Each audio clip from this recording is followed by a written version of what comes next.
Hey guys, it's your boy C4, and in today's video, I'm going to talk about story time, and this story time is about a toxic person. Now that toxic person could be a family member, and you recognize it real quick because it's a family member. It's almost like you know him or you know her your whole life, okay?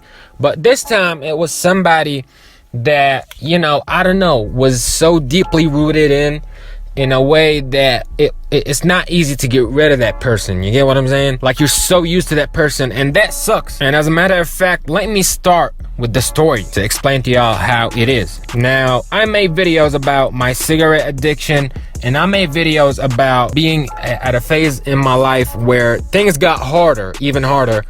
And I thought being with a company, right, not literally like accompanied by people and friends and everything, relationships with females, would make it easier, because that way I fit in, right? Mind you, before that point where all of that started, for like 4 years, almost my whole high school life consisted of freshman, sophomore, junior, and senior years, I was an introvert, and not so deeply introverted, but everybody that I fucked with was like an acquaintance, okay, to me, mates in school. But I was never the type of person that'll always go out with friends, hang out with groups and all of that, because for some reason I was in a position in my life where I was like, okay, I want to focus on what I want to do in life early on, and that was an escape to me to ignore the real life situations that I'm going through, regardless of how hard they are. But here's the thing: when things got harder with me, when I got back home, that passion for what I do, whether it's, let's say, YouTube, writing music, I don't know, it could be anything, hooping, that decreased because I was too focused on what's surrounding me in terms of problems that are increasing. So for like a year or two, I was, in a flunked out relationship. I made a video about that. She was for the streets. No offense, but she was for the streets, alright? And I had almost like a best friend that I met in a center where I was, taking extra courses to help me through my last year, senior year, because I was in a different educational system. When I got back home, right, I was taking everything in English almost to get back to a system where everything is in Arabic to study. So I needed that. Now, I knew him there. Well, here's the thing about this guy. I'm not gonna say no names, okay? Let's call him Mark, okay? Although that's very far from what his real name is, but let's call him Mark, alright? Now, Mark was at the time I was 17, he was 19. He failed his senior year two times, because the senior year here is, hard. The hardest year out of the 12 years that you'll be in at school, right? Now, we started hanging out, and that guy was smoking a lot in a way, and when I hang out with him, whether it's in a cafe or wherever, I always have my pack of cigarettes on me, not necessarily wanting to chain smoke like that, but when I'm with him, he talks about certain things. Some of them are valid, some of them are not. What? And I'd be like, okay, we look at each other when we finish the subject, right, that we talk about, and then we start smoking. I see him light up a cigarette, I light up a cigarette too, and we just be smoking, chain smoking, because we feel bored, especially when after a while, like after like 6, 7, 8 months of everything. And whenever I talk about him about things that's got to do with prosperity in life and what you want to do in life, he brings out that energy of, yo, if anything good is to happen to me or you or to anybody in general, it gotta be because of because of a parent, because I don't know, like he talks about the whole thing in a way that, okay, that good thing or that success is only valid to come to you or for you to achieve it only if it came to you on a gold or silver platter. Like, he talks about all of these successful people that he mentions, in his subject, and he says his father got power, his mother is rich, that's why he's successful. But when I bring up the people who made it from the bottom, he says, nah, it's only luck, it's something that they did or some shit, and he be serious about it. And that type of energy kind of like rubbed off on me without me knowing, because when I hear these things, or when I was hearing these things from him, I used to be like, okay, that's your opinion, but I don't think like that. I'ma get something if I truly want it, if I'm passionate about it. Even if it does not work, I'm gonna do it because I love it, right? And when I suggest anything to him to start with in terms of hobbies and actually investing in those, because that's something that you love doing, a hobby, right? Whether it's making videos, making music, aside from entertainment, it could be sports, anything, drawing. And he was into these type of things. Like he was into playing instruments, art, drawing. But whenever I tell him things to do to, elevate in terms of his hobbies or have the chance to do so, he brings up like his parents. He's too afraid. And it came down to the point where we kept on talking about these things, and he wasn't really afraid of the whole thing. He was just afraid of his parents, especially his father. Now, I ain't gonna lie, sometimes, me included, you'll be having, certain family members, messing with you in terms of not motivating you, right? So, I was like, screw him, man. Just do you, all right? Just make a page and block him and try to get attention, because what you're doing, all right, because he showed me some of his work, is actually good. What you're doing is worth attention. Like, it gotta be there. It's too good to the point where people gotta see it, right? But, he ignores these things. It could be people that he likes. But when we talk about them, he talks about them in a way that, screw them. Like, I don't know, because they got money and I ain't got money and shit. So it's like, damn, like that energy, and it rubbed off on me, and I started feeling demotivated, especially with the circumstances that I was going through. So it was like, man, I came to the point where I was like, okay, man, I was like, okay, let me leave him like aside, because I don't like how this energy is influencing me. I don't know. Do you know how you sit down with somebody and you be like, how could he or she think like that? And even when you find out like the reasons why they think like that and try to help them, a lot of times they be like, nah, I just don't want it, And to me, that's somebody who does not want to progress in life. Like, it's just facts. Like, you just don't want it. You just want to stay there. And I don't know. It's crazy to me. Until now I'm 19. He's like 21, about to be 22, right? Until now, he still did not pass, his final senior year to go to college. And he wants, when it comes to going to college, he wants to be in art school. So, through those 2 years, I was always, telling him, yo, focus up, tee up, shout out to YRG, tighten up and study. And he'd be like, nah, I'm gonna just read the subjects real quick and that's it. But I'm sure that I'll pass. And I'd be like, bro, to people here, this year is the hardest year, right?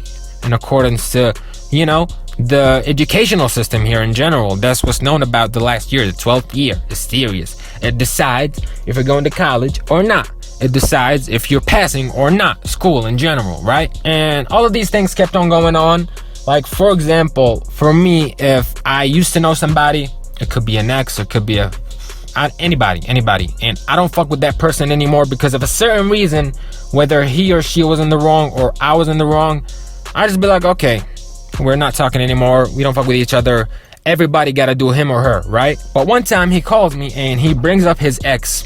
He found, I think, a page for her. It's a business page. And she does, like girl care things, like, not a hair salon, I would say, like an eyebrow shop. She works on nails, I think, and eyebrows, and, hey, she's a go-getter. Let her do her. Then he was like, hey, man, I don't like that. I don't like that she's doing this and that, and I'm broke, and I can't do this and that. I am past, my subject now, and I ain't even in college yet. I didn't finish school in general, and I'm about to be 22. We gotta bring her down because people like that shouldn't be up.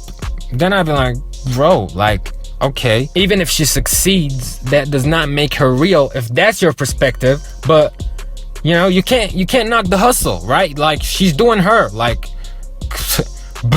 bruh. Like, for example, this YouTube thing that I'm doing, right? Any ex could pop out right now and talk shit because I don't got a lot of views right now, and it's facts. But I'd be like, nope, fuck you. Like, I'm doing me, and if this shit works out, whether it's YouTube or anything else, you're gonna come to me begging. Oh, I can't stand this, like. And I tried to bring it up to him, and he be like, nah, I don't know. He comes up with a toxic excuse, like, nah, I believe that, and it's facts. Get out right here, man. Shit. For example, I believe in God, he doesn't believe in God, right? Completely fine. You could do you, all right? I don't care, okay? It's your belief. If you know what I'm saying, like, just leave me alone to my face. But he keeps on disrespecting the religion that I believe in front of me, and I was fine with it because I was like, he does not believe in it. But you know, whenever he gets mad at somebody or even at me, he brings up I don't know, like, guy's name. He talks about it in a toxic way. I was like, okay, bro, listen, okay, you can do you in terms of belief, but if you know somebody follows a certain faith, don't disrespect their God in front of them. Like, you know what I'm saying? Like, don't do that. And he be like, why do you believe? And he starts giving me a reason why God isn't real, and I start giving him, you know, reasons why God is real. It was an open conversation, right? And you know, he kept on doing it. Let's say, okay, when it comes to the simplest thing, like, let's say you guys want to hang out, bro, he calls me every day, okay, every day, like, let's hang out, let's go out, every day, bro. And when I be like, okay, I got shit to do, I got college, I got lectures, I gotta study for this, I gotta work on this video, I gotta do this and do that. It could be a simple thing, like I gotta go, let's say for example, get some groceries for the house, right? He was like, nah, ignore that, postpone that, no, it's not important, just go out. And when I keep on saying no, he'd be like, a lot of times, yo, you don't want to go out, you're pathetic, you want to stay at home. And I'd be like, bro, why do you go out every day? And he keeps on complaining why he's broke. And actually, I went more broke going out with him every day for a period of time. Like, bruh, he ain't got no license. He still claims that's because his dad feels like he gotta finish school first for him to get a license. And I'm like, bro, it's just a license, just go get it. You know, it's $100. It cost you $100 or some shit. Because, hey, as soon as I got my license, I was like an Uber, bro. I go pick him up from where he lives at, or where he's at that point, or at that moment. We go to that place, I bring him back home, and come back home to, you know, to come back home to the house. And that lasted for like over a year. I was like, bro, you gonna have to figure this shit out. Like, you can't be always broke. You know, it reached a point where I was like, okay, I keep looking out for you, and I'm giving you solutions to better yourself, and you don't want to follow these solutions. And the car is not even my car, it's my mom's car. I'm out here wasting my mom's car's gas money and fucking usage of parts for you to complain when I don't pull up once upon a time when you want to go out every fucking day. So what does that tell you? You know, what does that make you feel like? You know, negativity, hating on people, regardless if he fucks with them or not, because there's certain artists that he listens to and he hates on them. Like, they got money and I got money, so fuck them. Bruh, like, bro, he's so delusional to the point where once he liked a picture of Drake's and it had over 1 million likes, and he was like, nah, let me remove the like. Bro, it's not gonna matter, okay? This Drizzy. You know how that shit go, don't fuck with them niggas, they too irrational, whoa. And, you know, his subjects, like, most of the time were about girls, bro. I want a girl, look at this girl. He keeps on staring at girls whenever they walk in. I feel awkward as shit. I'm sitting with him and he's staring at her like that. Bro, I'd be feeling bad for her and bad for myself because I'm with him. And I feel like, I don't know, if I was a girl and a guy stares at me from up and down for like 10 seconds when I step into a certain place, I'ma feel uncomfortable, bitch. Like, damn. Fuck you looking at, yo? Got a staring problem or some shit.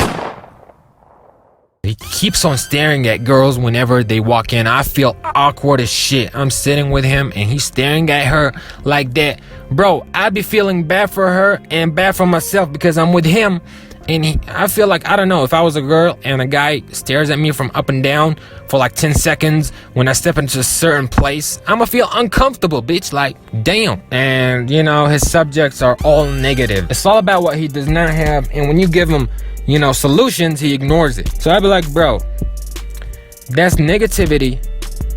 That's no ambition, really. That's simpness and also brokenness. And no, I don't know, feeling no need to fix that. Basically a beta male. And I'm not claiming to be the super alpha, but I'm just saying, I always try to better myself. You get what I'm saying? If you feel like you're going through something, yeah, vent about it. but don't make it a main thing every time you want to do something. Like, because when you want to do something with the homies, hang out or whatever, it could be something so simple. You should, y'all, like, I don't know, forget about that negative stuff and hang out and have fun. Don't put that person in a position where they gotta do what you say because you're going through this and that. Like, the fuck out of here, bruh. And for example, when he takes shots at me, I take shots back. I be like, you still ain't finished school, in a joking manner.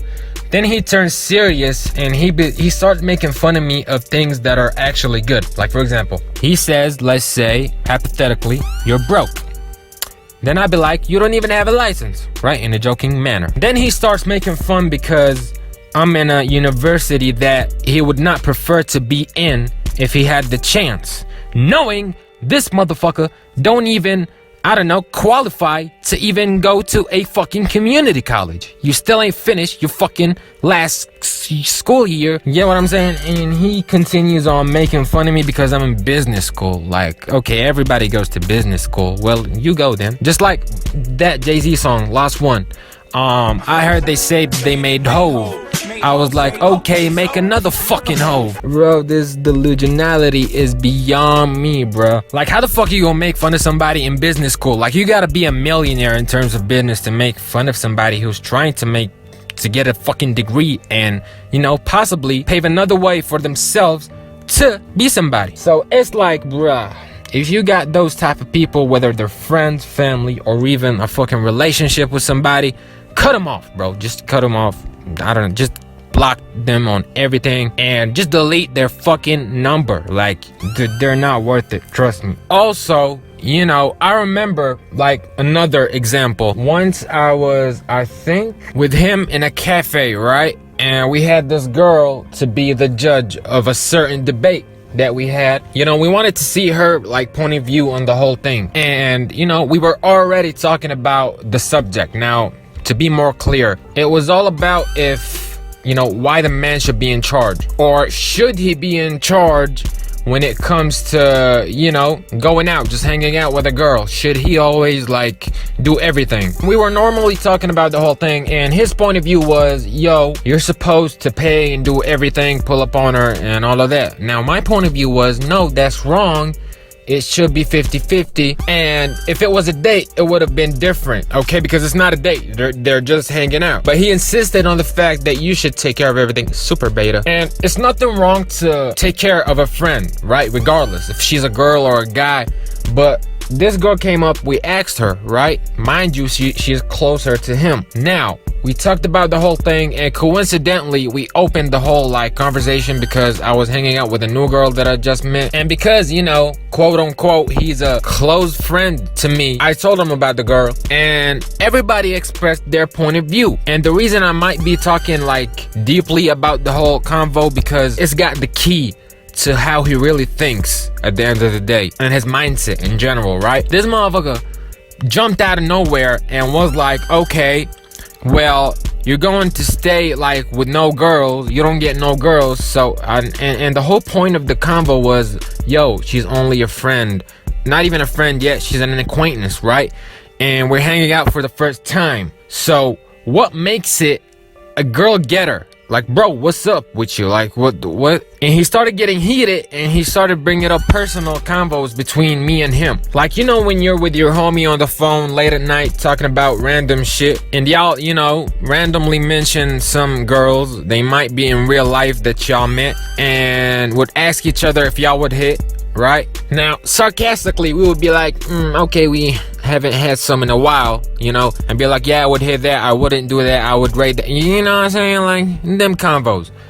He brings these up in front of this girl that I only met twice, and he actually does the same thing. But he told me before, yo, don't talk about the shit that we be talking about privately, homie, because I don't want her to know that I'm like that sometimes, or I don't want her to know what we talk about privately or some shit. So I was like, okay, bet. But he does that. And I could have did the same thing, and I could have brought up even more like bad stuff about him that we only talk about privately, but I didn't. Why? Because I'm fucking real. And later on, he started getting even more heated. He didn't like the fact that even with all of the fussing that he did, you know, in front of a girl that he knew more than me, he lost. Like, he didn't like the fact that he lost with all the fussing that he did, and me with barely anything, with just facts, without the bitch shit that he did. I won the conversation. She was like, you know, no, he's right. He got the right point. And it wasn't, you know, a win or lose situation. Like, it was an open convo, bro. I could be wrong. We all could be wrong because we all have different perspectives. It went as far as not giving a fuck about my own safety, bro. Like, there's times where he insists hard to go out. I don't know why he calls me specifically always. Maybe because we hung out a lot, but you know, he always insists and keeps on calling me even when I don't pick up because I'm busy or some shit. It was to the point where I asked him, like, yo, what's up? Like, why do you keep on calling me all the time, knowing that if I don't pick up, I'm obviously busy and probably will not come to whatever you're trying to do? He'd be like, nah, I'm trying to hang out, man. I'm just trying to hang out. And I'd be like, bro, is it the car, bro? Like, is it because I'm the only one that you know that's got a license? Like, what's up? Like, what's the matter? Like, I had to bring it up, bro, because almost every motherfucker that he brings, like, and we hang out with that person and we get to know each other through him, they don't got a license. Like, I'd be having at that moment, you know, to, I don't know, deliver these motherfuckers all the time. And that's not it. Like, not because I'm the only one with the license, therefore I'm the only one with the car to transport us. I'm the only one who's supposed to, you know, deliver y'all from point A to fucking point B. All right, this is not it. Again, like. All right, then. All right, you got that gas money? I'm gonna get you next time. Oh, cool. Hey, what you doing? Taking your ass back to the crib. And guess what he responds with? He went off and he was like, you know what? I don't give a fuck. I do what I gotta do to have fun. So technically, you don't give a fuck about me, like having fun with me. You just want to have fun, huh? You just want to have fun. You're 22, almost year old, no school, high school certificate having, no college going, no working, sit on your ass all day, doing ass motherfucker. Like, this is what you give a fuck about, huh? He was like, yeah, and this and that. Then I hung up the phone. At the time, I was like, I ain't trying to hear this bullshit. And it was actually during a time where I was like, okay, this motherfucker is really getting on my nerves and I'm feeling used up in this hoe. That nigga be on the whole ass shit. Fuck that nigga. Hey, you sound just like Gil. Yeah. Fuck that nigga, bro. So they get their mind right. Fuck that nigga, bro. That's how you be. Hey, look. I ain't got time for this shit. It even went as far as him, like when I tell him, real simple, I don't want to go out. Why? I can't. Why you can't? Okay, my windshield wipers aren't working. Man, just deal with it, man. And it be raining, foggy. The streets are slippery, okay? Man, just deal with it, man. Just find a way to come, man. And I'd be like, bro, keeping it a buck with you, it ain't safe for me to come. Then he'd be like, okay, call an Uber. And I'd be like, okay, why don't you call an Uber and come to me? He'd be like, okay, I'm broke, I can't. Then I'd be like, okay, I'm broke too. So, what's up? He'd be like, man, come on, deal with it. Then I'd be like, I can't deal with it. You deal with it. I'm the one who's always coming to you. So it's like, bro, what the fuck? Why everything is always on me? Because what? Because I got the more resources when I really don't. Like, the car that I use is not even mine. Like, at any time when we plan on doing something, my mom could come to me and be like, I need my car. It's not my car. Okay, it's not. And when that actually happens, he gets pissed off. Like, yo, deal with it. It's not my fucking car. You deal with it. You come up with a better solution. You put your 50% in of that fucking friendship, bro. Like, these people like this piss me off, bro, because regardless of what the situation is, regardless of what the circumstances are, you're actually acting like a bitch about it. Like, you're not only a bitch, you're acting like a bitch on top of being a bitch. You get what I'm saying? Like, oh my god, just remembering these things just pisses me off. That's not even it, bro. It went as far as, okay, he calls me, he like, I want to go eat at McDonald's, for example, and you know, until you arrive to pick me up, I'ma eat, right? He's at McDonald's. And I'm like, okay, bet. Now, when I'm driving, he keeps on calling, knowing that I might take, let's say, for example, 20 to 30 minutes because I live a bit far away from him. Like, you know what I'm saying? And he keeps calling. Obviously, I don't pick up because not only he's messing up the music, and at the time I only had an aux cord. You know, I gotta remove the aux cord, for the mic to work, to pick up my phone, to put it on my ear, to answer him and talk to him while I'm driving. And you know, for me to continue playing the music, I gotta replug that while I'm driving and re-click play on my iPhone. So it's the whole process, right? And he knew that. Okay, that's how many times I kept on. Actually, the whole time since I got a license, I'm the only one in charge of transportation, keeping it a book. Like, that's facts, bro. That's crazy. Multiple times a week too, because when he used to be with me in the car, he knew that something was wrong with the Bluetooth system in the car until I fixed it now and I'm using it. But at the time, I had to use the aux cord to quickly, you know, not fix the problem and just listen to my music. Whatever, like play music off of my phone in the car. So I pull up to that McDonald's. I see him sitting outside, right? I park, I call him. I see him in my rearview mirror, right? I see this motherfucker. And this motherfucker looks at his phone and doesn't pick up. And looks straight at the car, bro. Looks at me at the car. His response is like, okay, I called you, you didn't pick up, and now I don't want to pick up because you didn't pick up, but I'm here. So I'ma stop here with these examples, bro. I'ma just stop here. I didn't have that image of him in my mind for a while now, but now that I'm remembering everything, oh my god, it's ridiculous, bro. It's ridiculous. And that's what y'all like gotta look for. I've never been through this much BS with actual relationships with girls before. Like, it's that crazy. You get what I'm saying? So it's like, man, look out for these signs, bro. As soon as you notice them from somebody, and cut them off, regardless if it was friendship, you know, best friendship, BFF, I don't care, bro. Because it's different when it comes to family. A lot of people say, okay, what about your family? Some of them act up. But, you know, you actually accept that your family is like that because they're your family. You're attached to them at the end of the day, especially if they are immediate, okay, family members, like within the household. But when it comes to friends, ain't no accepting nobody, bitch. Like, you're not a family member. It's simple. Like, you're not a family member for me to accept you, bro. I mean, yeah, I'm gonna give you advice here and there. Of course, you're my homie, but if you don't take that, bro, you better take your ugly ass face and dip, homie. I don't got time for none of this BS, bruh. But anyway, y'all, hope y'all enjoyed this story time. I don't know, I might make this like a part story time or a full video. I don't know. I'm gonna see when I edit. Like the video if you liked it. Subscribe if you're new. And peace.